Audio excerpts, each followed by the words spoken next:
Hello, আসসালামু আলাইকুম। সরকার আমার ফরিদপুর থেকে ছোট্ট একটা শর্ট ভিডিও নিয়ে চলে আসলাম। তো আজকে হচ্ছে আমার এই সেটের ব্রয়লার মুরগির বয়স 12 দিন। তো এই সেটে 8 তারিখে বাচ্চা উঠাইছিলাম। তো আজকে হচ্ছে 20 তারিখ, 12 দিন বয়স অলরেডি হয়ে গেছে। বাচ্চাগুলো মাশাআল্লাহ সুস্থ আছে, খাবার খাইতেছে সব।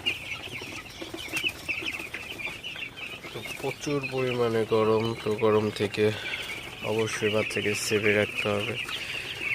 তো সেটার জন্য পর্যাপ্ত বাতাস ঢুকতে পারে, অবশ্যই সে ব্যবস্থা করে দিতে হবে।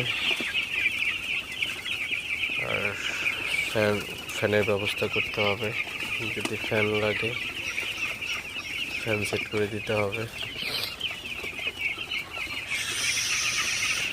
বাচ্চাগুলোকে তাড়াই দিতে হবে যাতে খাবারগুলো খায় ভালোভাবে।